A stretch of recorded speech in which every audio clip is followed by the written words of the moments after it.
Ini makanya masyarakat Jakarta ini harus benar-benar memahami bahwa banyak persoalan di daerah di Jakarta ini, khususnya soal lingkungan, yang dimana soal lingkungan itu sangat dekat dengan mereka gitu Ya. kan. Nah kalau lo misalnya nggak mengkawal ini, nanti di pilkada DKI Jakarta ya kan bahaya juga gitu kan. Nanti jangan-jangan jadi komoditas lagi tuh.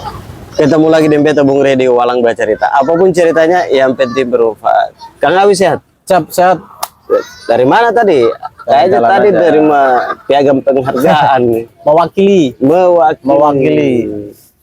Ketuanya lagi sambil wawancara kan, jadi wah akhirnya disuruh sebentar gitu kan. Dan diwawancara di depan sebentar, ya udah ambilin itu piagamnya. Iya, iya. Nggak bisa kita tampilin piagamnya. Gitu. Minum, we. Siap. Ini karena kita belum di promosi jadi nggak ada labelnya. Minum air putih aja. Siap. Teman-teman Walang bercerita, kali ini kita sama Kang Awe. Kang Awe ini luar biasa, beliau kita lagi sabotasi beliau di tengah-tengah jalan. Karena hari-hari ini banyak orang ngomongin Pilpres, tapi nggak asik kalau kita nggak ngomongin Jakarta, begitu. Di Jakarta ini memang banyak masalah, Ya. tapi selama ini kan masalahnya macet lah, Ya. dan banjir begitu kan. Nah, setiap isu pasti itu aja masalahnya, macet sama banjir. Tapi ini menjelang pilkada DKI Jakarta di 2024 ini ya. Nah, ini Bulan apa itu ya? Bulan November. Teman pilkada ini. Ya, pilkada. Jadi kira-kira kita butuh juga sebenarnya teman-teman Walang bercerita agar bagaimana perspektif dari aktivis atau penggiat HAM yang selama ini melalang buana di Jabodetabek untuk ngomongin soal hak asasi manusia, apalagi masalah lingkungan dan lain sebagainya. Nah, jadi kira-kira lo lihat bagaimana nih ke depan. Pasti kan gini, setiap daerah Jakarta misalnya itu kan masalah yang macet, polusi, masalah lingkungan, dan itu kan harusnya masalah ini nggak boleh terus menerus dong. Ya. Masalah kan harus diberesin. Tapi selama ini kan di Jakarta itu nggak begitu gitu loh. Masalah itu aja setiap periode, setiap konstelasi politik. Nah, bagaimana lo lihat ke depan atau melihat Jakarta dulu lah? Dari kacamata lo yang selama ini lo melalang buana untuk mengadvokasi, memberikan pendidikan politik di masalah lingkungan dan lain sebagainya. Silakan, Kang Awe. Siap. Yang ganteng dan baik hati dan rajin. Ampun. Siap. Ya, makasih Bung. Ini kita podcast yang kelima ya. 5-6 lah. 6 lah ya. Iya. Ke-6 kalinya nih kita saya diundang podcast sama Bung Ray ya. Siap. Jadi kalau ngomongin kemarin kita udah lewat ya, hiruk-pikuk Pilpres, tapi sampai sekarang masih dikawal ya. Masih dikawal proses-prosesnya gitu. Dan hiruk-pikuknya juga sampai sekarang masih naik terus nih, dari isu angket, pemakzulan ya, sampai PSI yang ini lagi naik-naiknya suaranya meledak gitu kan, meledak di beberapa jam, tapi kemudian setelah publik kayak teriak-teriak kok nggak tajam lagi nih suaranya nih. Sampai ada yang bilang begini, kan kemarin juga ada masalah di daerah Jawa Tengah, katanya PSI ambil suara rusak, begitu. Terus ada yang bilang suara dari Perindo. Iya, katanya dari P3. Gitu. Ada yang bilang, wah ini sayang anak. Ya itu whatever lah ya, itu spekulasi mungkin sekarang masih spekulasi ya, belum dibuktikan gitu ya. Tapi itu kadang-kadang ya juga penting juga untuk ada penekanan dari masyarakat sipil ya, dari lembaga survei, apalagi Quick Count kemarin itu posisinya bagus banget tuh dia.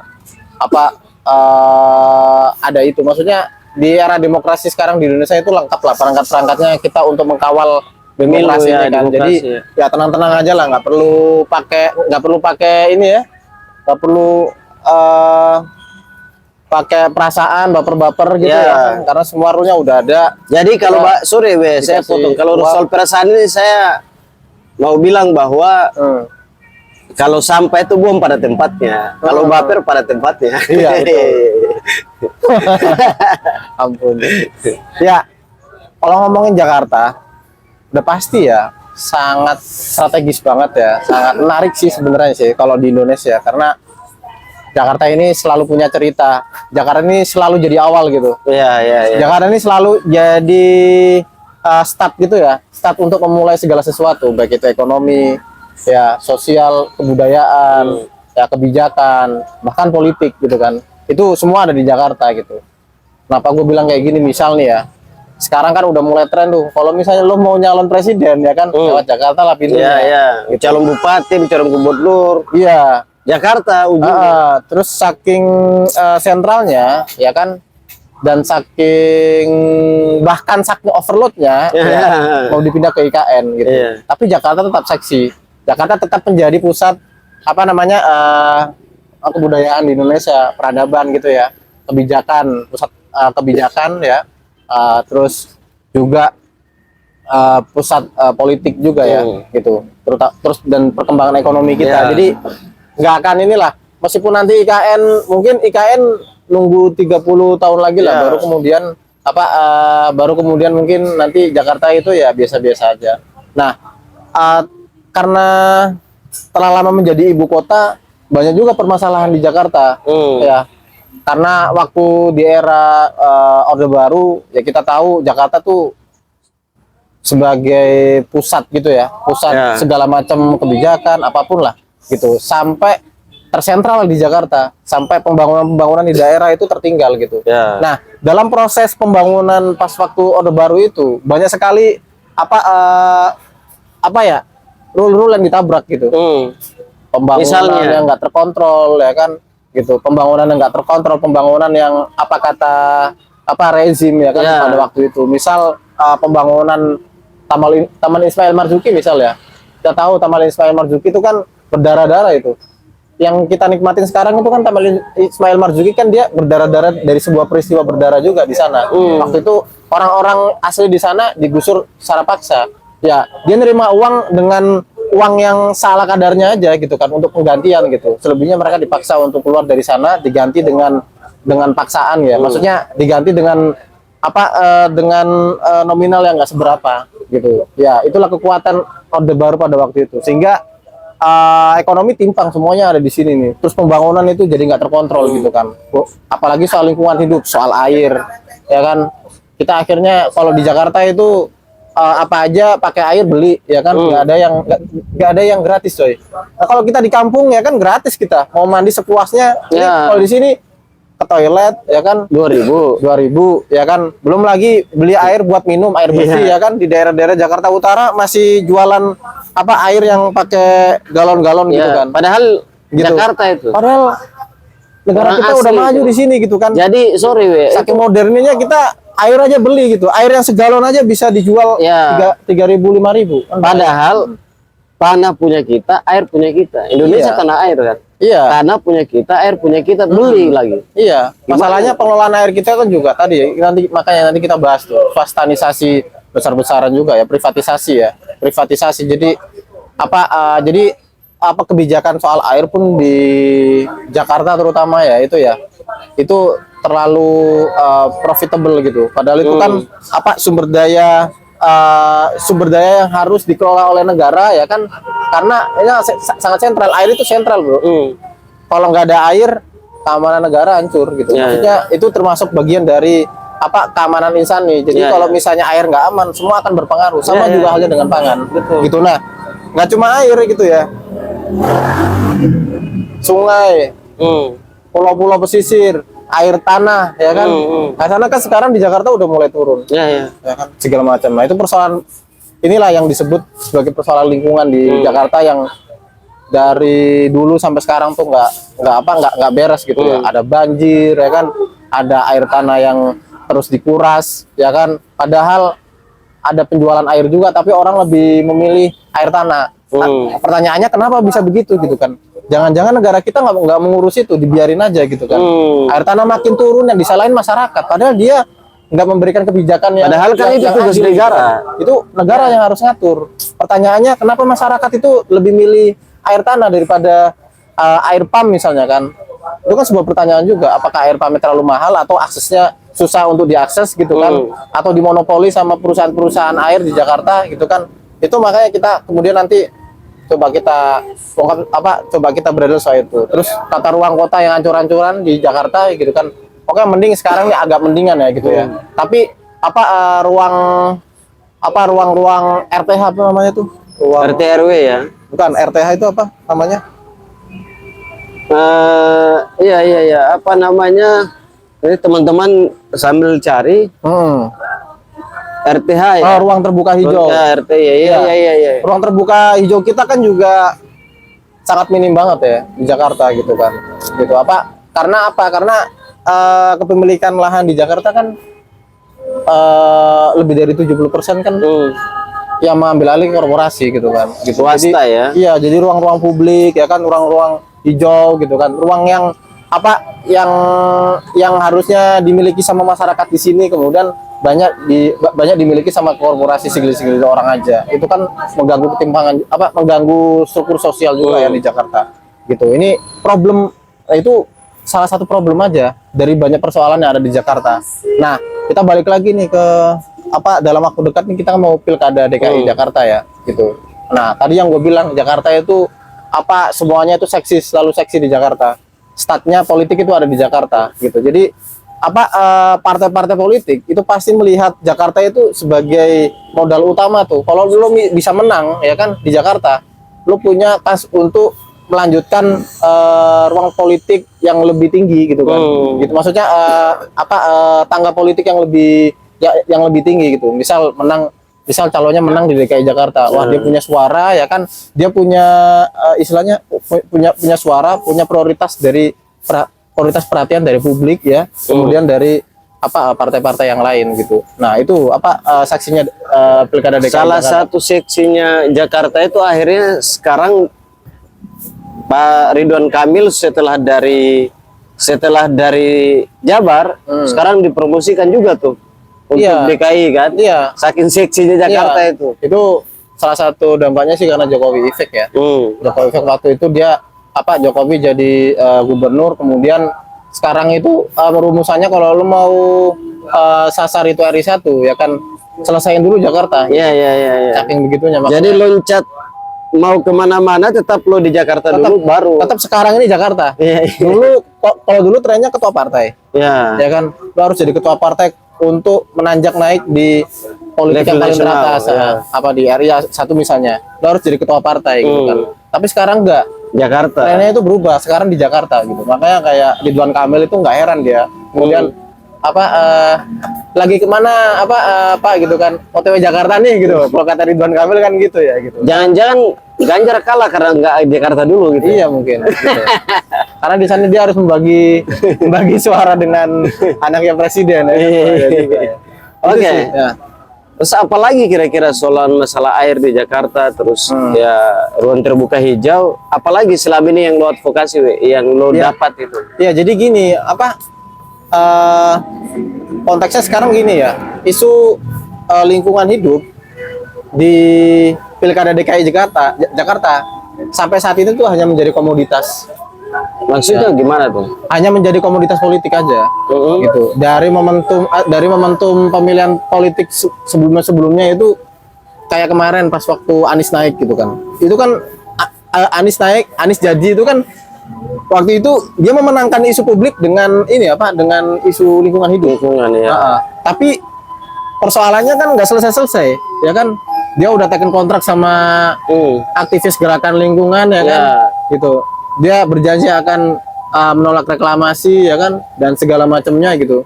Ternyata kan nonsen gitu kan. Nggak ada masih jauh lah itu, masih jauh. Janji dia itu cuma sekedar komoditas saja. Pada akhirnya kan sekarang kan kita tahu pada akhirnya jadi komoditas aja gitu. Nah, makanya pilkada yang ke depan ini sangat penting sekali nih kita kawal masalah lingkungan karena masalah lingkungan tuh sangat dekat dengan ini, dengan rakyat di Jakarta. Iya. Deket banget soal air ya kan, terus soal sungai, ya soal pengelolaan kota atau tata ruang kota gitu kan, soal RTH, ruang terbuka hijau gitu ya gitu. Terus soal ya itu RTH itu bagian dari ini ya, reforma agraria ya.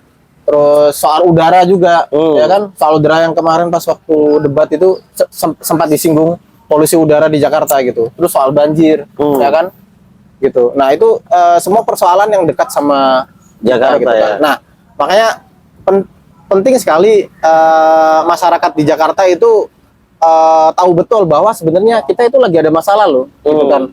Lu misalnya ya beli air ya kan, beli air dengan harga sekian gitu kan, dan dan lingkungan lo itu agak kurang bagus dan segala macam, itu lo harus sadar sebenarnya itu juga urusannya negara untuk mengurusi itu gitu kan, gitu. Nyari air susah ya kan, pengen punya rumah yang layak susah di Jakarta ya kan. Nah itu yang nggak disadari sama masyarakat Jakarta gitu kan, gitu. Makanya lo harus tahu persoalannya, bahwa itu sebenarnya persoalan.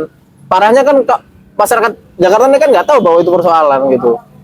Ya, belum lagi bicara soal itu ya, kebutuhan itu. Juga hari ini di Jakarta kan, ini Indonesia ini bahasanya sudah 70 tahun merdeka gitu. Lalu Jakarta sebagai sentral segala macam segala hal. Di Jakarta ini kita lihat di dekat-dekat pusat ibu kota ini juga, jangankan ibu kota, dekat istana aja masih ada rumah-rumah kumuh gitu loh. Nah ini kan seharusnya bukan begitu. Ya harusnya sudah tua, Jakarta sudah berapa? 300 tahun lebih kalau nggak salah ya. 300-an ya. Jadi sorry teman-teman, ini kan harusnya Jakarta itu sudah tertata rapi gitu. Sudah tidak boleh lagi ada rumah-rumah kumuh. Nah ini problem-problem masalah perkotaan ini di Jakarta ini banyak, apalagi bicara soal yang tadi air. Apalagi lihat tuh pesisir Jakarta. Iya.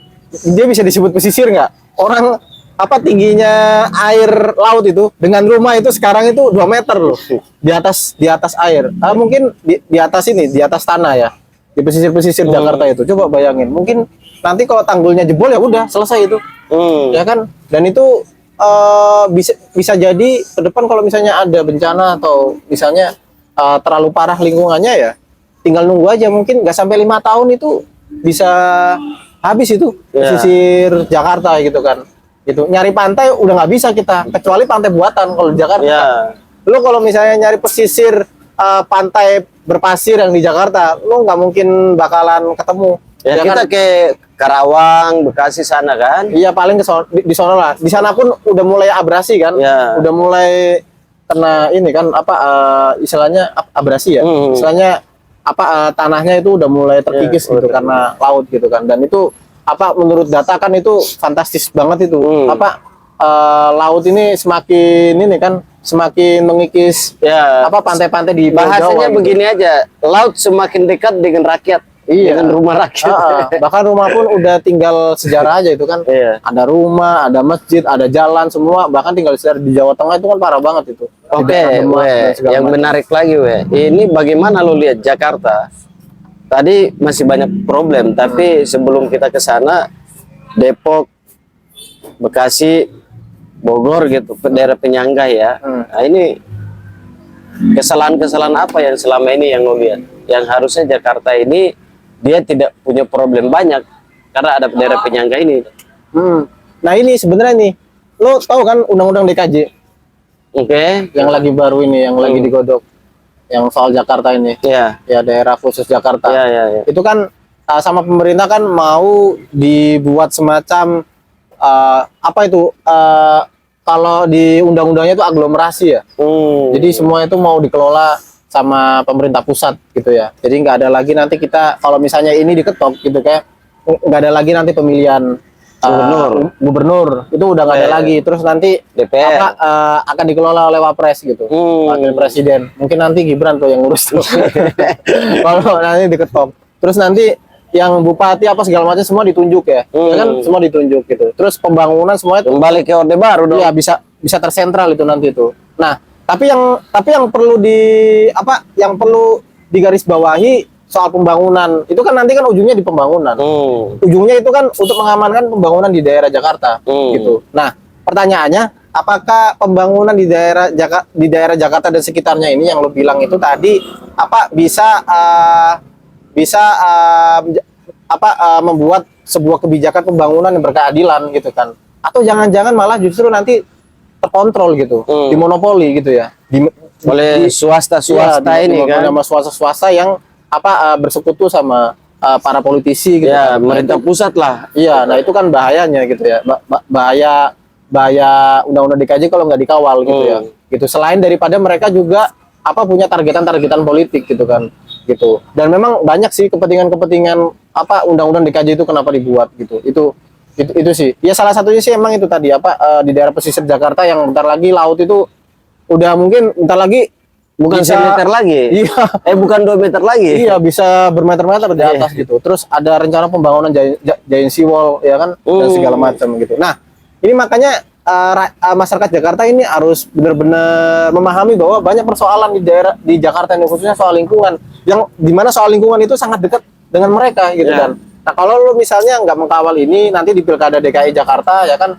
bahaya juga gitu kan. Nanti jangan-jangan jadi komoditas lagi tuh. Nah makanya suara-suara rakyat Jakarta itu harus segera bunyi lah gitu kan. Sekarang kan udah mulai bunyi nih, suksesinya, politik suksesinya. Sekarang ya udah kita harus memulai nih politik suara rakyatnya ya, gitu kan. suksesi suara rakyat. Iya, suksesi suara rakyat. Kalau ini kan politik suksesi kekuasaan ya. Kalau ini partai politik. Nah, iya partai politik. Nah, kalau rakyat ini harus segera kalau bisa konsolidasi gerakan gitu ya, kita dengungkan politik akar rumput gitu. Ya. Nah, ini agenda yang urgen sih ya. Agenda yang urgen buat masyarakat sipil terutama ya. Organisasi kepemudaan ya kan, organisasi masyarakat, ya kan, organisasi buruh, organisasi nelayan di Jakarta kan juga terus-menerus nerima penindasan juga kan di nelayan Muara Angke yang dari Indramayu itu kan segala macam itu digusur pindah.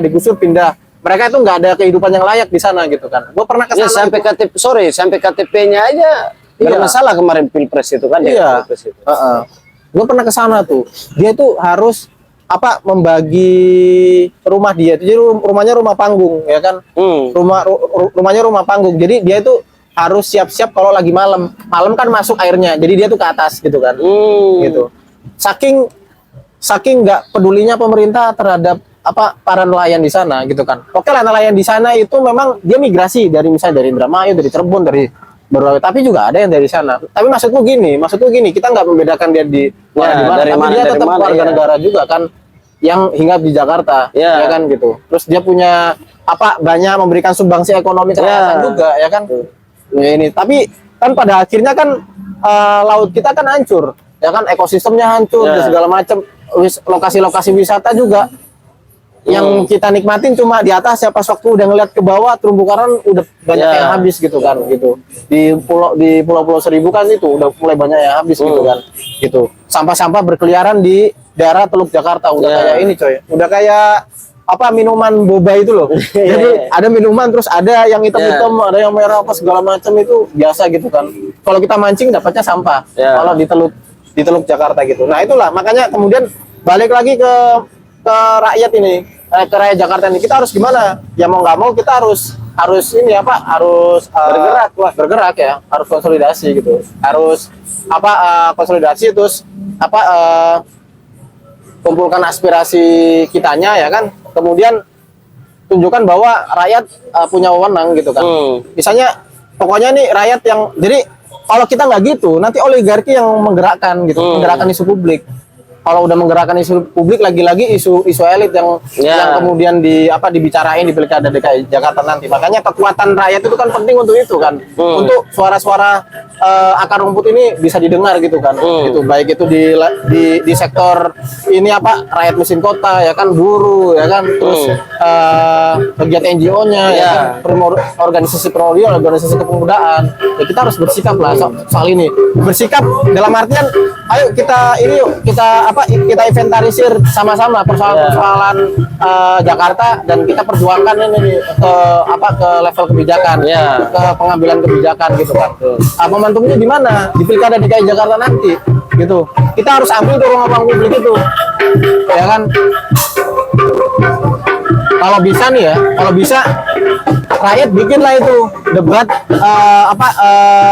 panggung rakyat untuk debat cagup dan cawagup, ya kan? Itu kan keren gitu. Betul. Nanti kita yang mengendalikan. Nanti kita buatin. Iya, penting itu.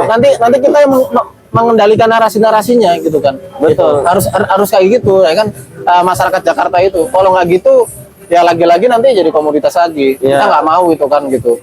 Nah ini perjuangan nih. Ya kita nggak bisa nggak bisa menjanjikan bahwa ini akan merubah nasib Yeah. kita. Kalau nggak dari kita-kitanya sendiri Yeah. gitu kan. Nggak dari kita-kitanya, nggak dari komunitas kita ya kan.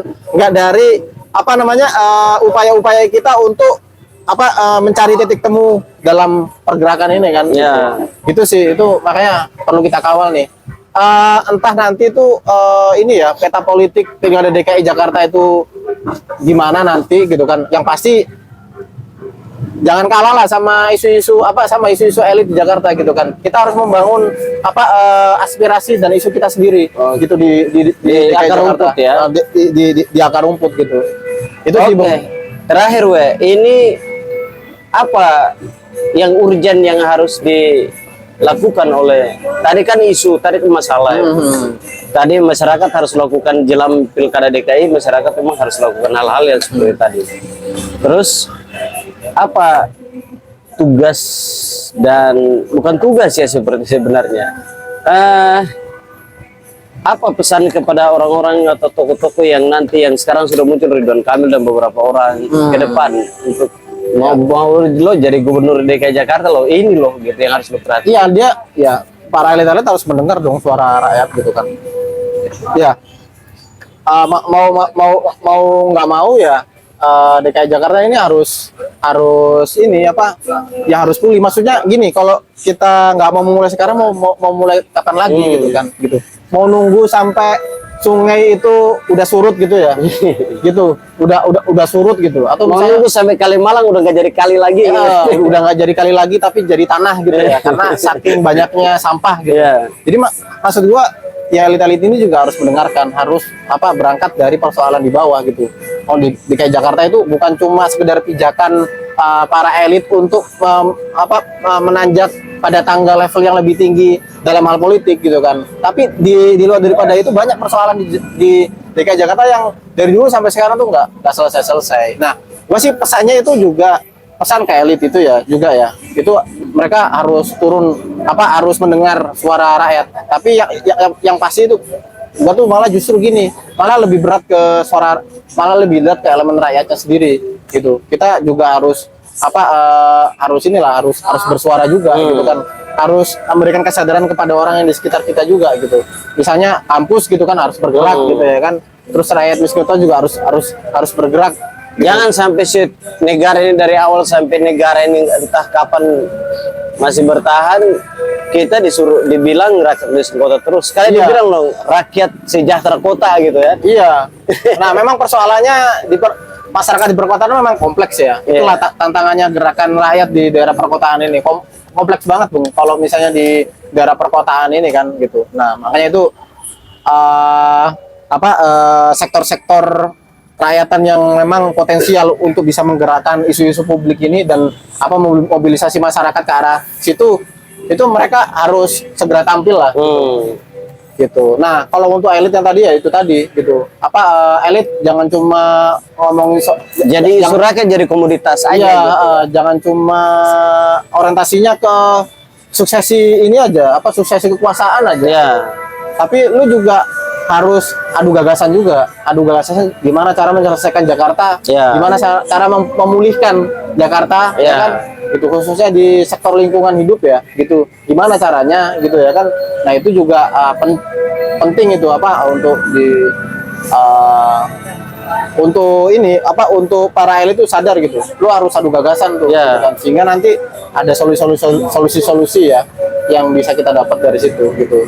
Ya kalau Jakarta sih yang gue lihat itu butuh kebijakan yang sustain, maksudnya butuh kebijakan yang sangat strategis gitu, yang jangka panjang gitu. Nggak bisa itu jangka pendek tuh udah nggak bisa lagi. 5 tahun itu nggak bisa. Ya, udah nggak bisa lagi. Orientasinya itu pembangunan Jakarta itu jangka pendek, harus jangka panjang.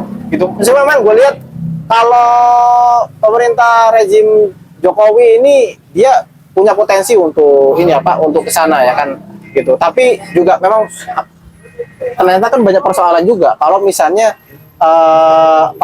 kebijakannya itu nggak terkontrol gitu. Oke lah, dia mau apa membangun Jakarta visioner kayak misalnya bikin bendungan, bikin apa segala macam infrastruktur yang ada di Jakarta udah mulai bagus gitu kan. Tapi dia kan apa harus juga membuat skema yang lebih kompleks kan, untuk misalnya biar gimana sih biar nggak dimonopoli gitu kan, gimana sih biar apa infrastruktur yang dia udah bangun gitu kan diteruskan gitu ya, gitu gimana sih harus, dan apa, dan Jakarta ini untuk memulihkan Jakarta butuh terobosan gitu, itu penting, itu butuh terobosan, butuh kebijakan yang gila sebenarnya gitu. Karena kalau kayak gini terus ditahan-tahan terus, mungkin nggak sampai 25 tahun, nggak sampai 20 tahun, mungkin tinggal setengah nih Jakarta nih. Karena apa? Kita udah diterjang laut gitu kan, di daerah Jakarta Utara situ. Ya. Gitu. Oke, baik. Jakarta punya cerita. Jangan sampai Jakarta ini ceritanya yang buruk-buruk aja. Banjir, macet, iya kan? Iya. Nah, rakyatnya terus miskin gitu. Rumah-rumah tetap kumuh. Jangan sampai cerita Jakarta itu. Harusnya Jakarta punya cerita. Itu Jakarta harus ceritanya yang keren-keren. Baik, terima kasih. Siap. Waktunya. Itu aja teman-teman Walang Bercerita, apapun ceritanya, karena Jakarta punya cerita, apapun ceritanya yang penting bermanfaat. Itulah tugas dan tanggung jawab rakyat Jakarta, terutama anak muda ya, dan rakyat miskin kota, agar menjelang pilkada DKI Jakarta jangan diam. Harus bergerak, jangan menunggu, membaca, mendengar berita atau isu-isu yang ditiupkan oleh para elit partai terutama untuk suksesi pilkada aja. Tapi marilah kita mengawal dengan suksesi kepentingan rakyat atau kebutuhan masyarakat. Sekian dari Walang Bercerita, sampai ketemu dan beta Bung Rey di konten-konten selanjutnya.